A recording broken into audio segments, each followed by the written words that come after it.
sebagai manusia sahadat. Nah, tentunya kita tahu sahadat adalah asyhadu an la ilaha illallah wa asyhadu anna muhammadar rasulullah. Syahadat tauhidnya tentang Allah, syahadat rasulnya tentang Muhammad. Allah sebagai sandaran kita hidup, dan Muhammad juga bagian dari hambanya Allah yang diutus untuk menyampaikan risalah. Dengan penguatan syahadat ini, Islam cukup kuat bahwa dengan syahadat, kata Nabi, orang dijamin masuk surga. Hati yang ada kalimat asyhadu an la ilaha illallah wa asyhadu anna muhammadar rasulullah, ini ada jaminan surga. Tapi zaman sekarang dengan paham-paham yang amburadul, memahami Islam tapi tidak dari ahlu sunnah wal jamaah, atau orang terjun dakwah tapi tidak masuk dasarnya dari pesantren, akhirnya membuat kacau.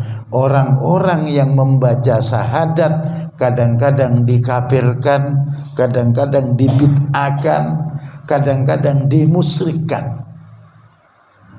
Kita tahu Rasulullah mengatakan kalau orang baca syahadat ada jaminan surga.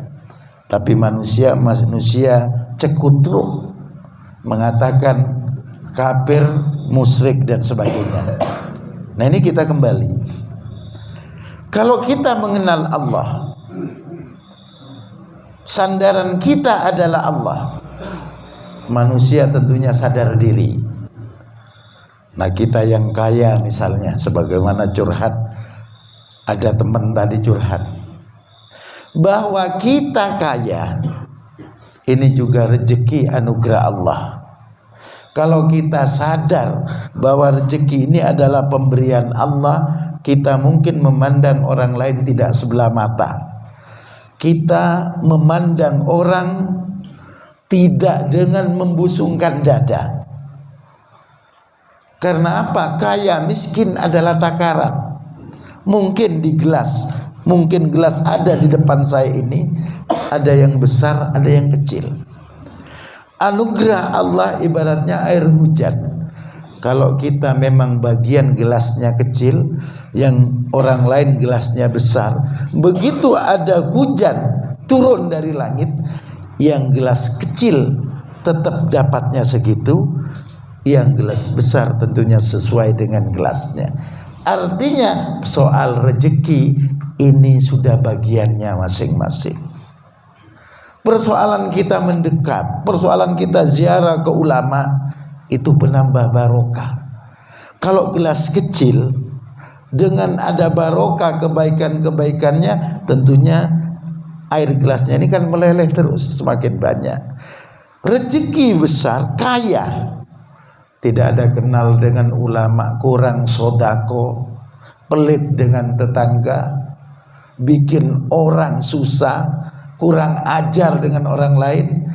Ibaratnya gelasnya besar, isinya besar, tapi gelasnya pecah, tentunya lebih kecil dari gelas yang kecil nilai isi. Begitu juga orang miskin dan orang kaya. Kalau orang miskinnya sandaran tauhidnya sebagai manusia syahadat kuat kepada Allah, dia akan punya nilai di sisi Allah. Kalau orang kaya pun tidak ada sandaran kuat kepada Allah, ini juga nilainya sama dengan orang miskin. Karena banyak orang kaya yang kita lihat meninggal dunia, itu sama dengan orang miskin. Begitu mati, miskin. Juga orang kaya begitu mati, miskin juga. Apakah ada orang kaya meninggal bawa mobilnya di samping? Dan tidak ada. Atau mungkin anaknya nangis, "Pak, tolong sepeda motorku wis elek." Tidak ada. Kaya miskin mati sama bawa kain putih.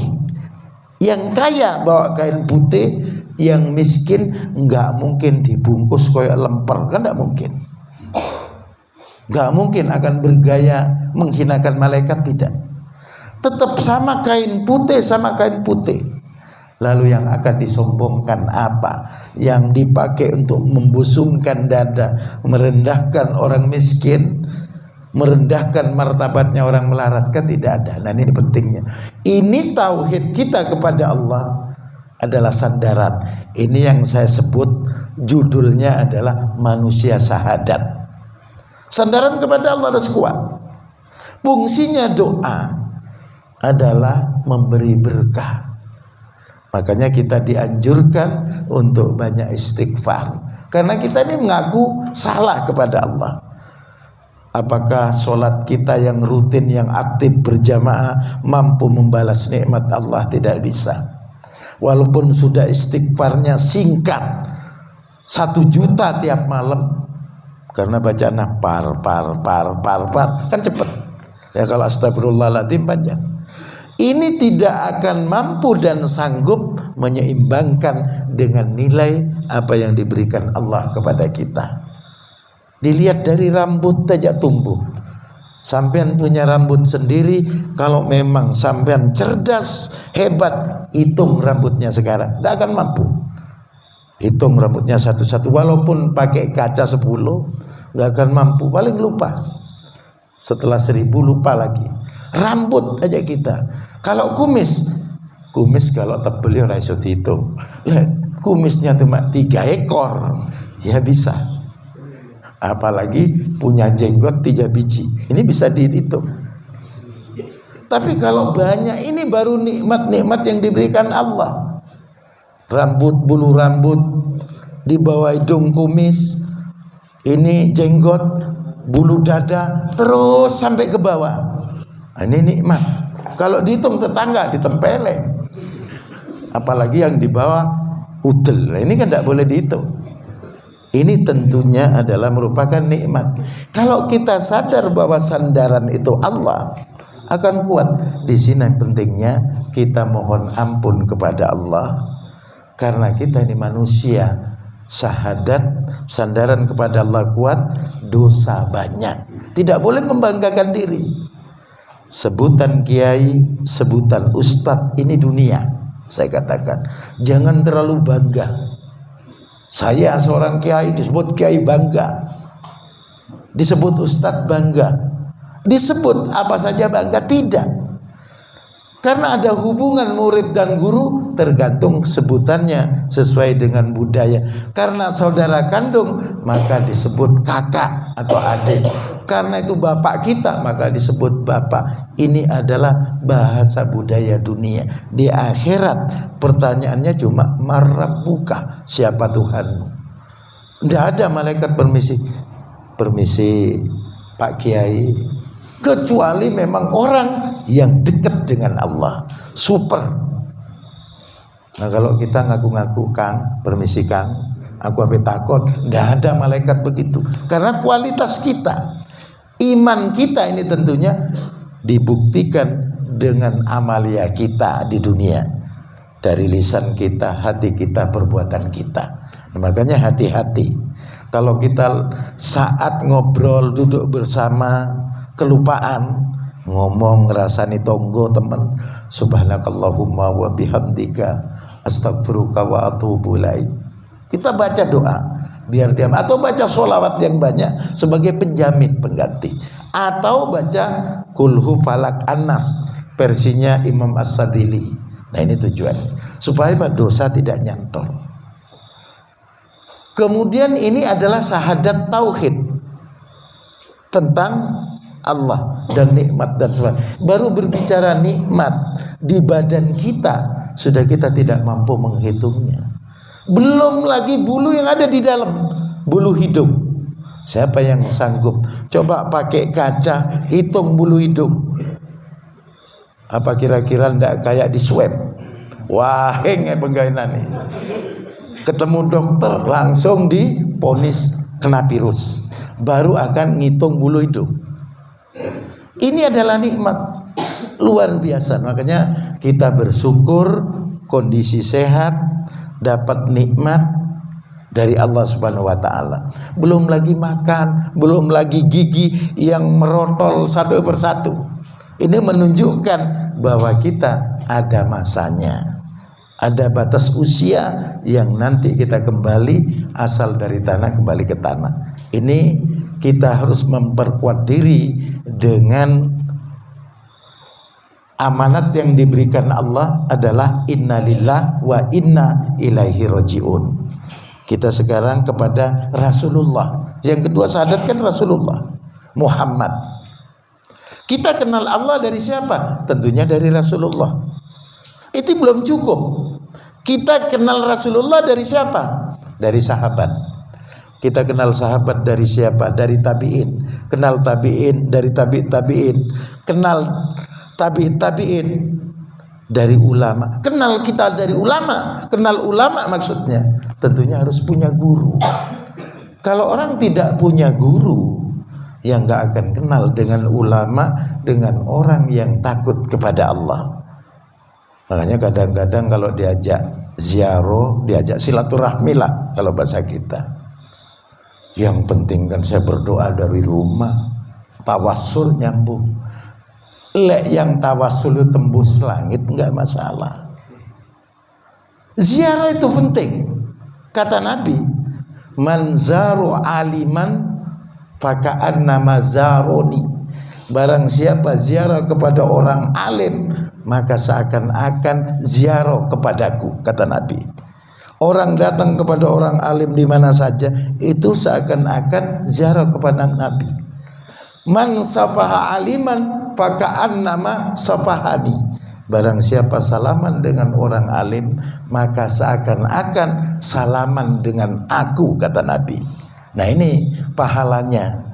Kalau orang yang rajin datang ke ulama-ulama, sering ziarah, sering silaturahmi, ya tentunya lebih dekat kepada Rasulullah. Karena apa? Di tangannya ada sanad musafahan, sanad salaman, ada pengaruh. Ini perintah Nabi. Jangan kita sok-sokan. Yang penting sudah saya dari rumah matehai kiai-kiai yang ada di Mekah. Nah ini, karena kita tidak jalur yang datang bukan ulama tapi jin. Kamu sudah bagus tawasulnya, bangga besoknya aku tawasul, ternyata sing teko setan bin blis. Nah ini kita tidak sadar. Makanya penguat dari Rasulullah punya guru. Nah setelah nyambung baru kita kuat. Perbanyak dengan sholawat. Saya pernah datang dulu ke seorang kiai di Pasuruan. Kalau di amalan sholawat kiai, le kamu minta sholawat, saya Indonesia kan, kamu akan kaya, kata dia. Amalkan sholawat ini 10.000, akan menjadi kaya. Saya amalkan berbulan-bulan, saya tolak-tolak habis ngamal. Kok gak suke-suke aku? Mikir. Setelah mikir, saya merenungi kembali, tafakur, bahwa kita ngamalkan sholat 10.000 bukan untuk kaya harta, tapi kaya hati. Nah makanya setiap mengamalkan apa saja kalau hasiatnya kaya, jangan ditafsir langsung kaya begitu ngamalkan teko gedang goreng sak piring no arepe. Bukan itu maksudnya. Maksudnya adalah kita ngamalkan sholawat, hasiatnya kaya, tapi hati kita kaya. Kaya cinta kepada Rasulullah. Kalau sudah cinta kepada Rasulullah, dicintai ini kaya di akhirat. Jangan salah tafsir. Dengan kaya lalu teko sepeda motor, teko langit deal, teko pesawat deal. Begitu kalau kita berdoa memang datang pesawat dari langit jatuh, ambruk ya kan dioma pisan. Akhirnya mau muter naik pesawat. Nah ini kan juga jelek. Allah itu cukup bijaksana, adil. Kenapa kau berdoa minta pesawat tidak dikasih? Karena malaikat juga permisi. Soalnya takut rumahnya kena jatuhnya pesawat. Nah di sini. Inilah pentingnya bahwa dengan Rasulullah kita sering baca sholawat, istighfar kepada Allah, penguat tauhid kita. Sholawat kepada Rasulullah, penguat kecintaan kita kepada Rasulullah Muhammad sallallahu alaihi wasallam. Nah inilah yang bisa dikatakan judulnya adalah manusia syahadat. Tentunya kita adalah manusia syahadat, jangan gampang menghina orang yang sama-sama baca syahadat. Urusan sholat, urusan lain, itu urusan mereka. Tapi begitu dia mengucapkan syahadat, jangan kita hina, jangan kita campakkan. Karena ini adalah jaminan kita nanti di akhirat. Walaupun dia nanti nerakanya paling lama, tapi kan tetap dijamin untuk masuk surga. Kita biasakan, kesimpulannya kita biasakan membaca istighfar, ampunan kita kayak yang tadi, dan kita biasakan baca sholawat untuk bukti cinta. Isinya mas sebenarnya kan cuma antara istighfar, doa, sholawat, istighfar, doa, sholawat. Ini muktabaru, tidak ada masalah karena kita tidak ngarang yang aneh-aneh. Kalau ada doa di tengah-tengah antar sholat, bim salabim abra gadabra, mungkin kita dicari orang, digerutuk. Kenapa? Doanya menyempal dari ajaran ahlu sunnah wal jamaah. Senyampang masih membaca Fatihah, senyampang masih bersyahadat, itu tidak ada persoalan. Yang penting kita tetap berakhlak di mana dan kapan saja. Mudah-mudahan saudara remaja dan sahabat pemuda serta semuanya yang ada di sini senantiasa memiliki akhlakul karimah dan juga senantiasa mendapat ridho Allah dan syafaat Rasulullah. Terima kasih, wal afu minkum. Wassalamualaikum warahmatullahi wabarakatuh.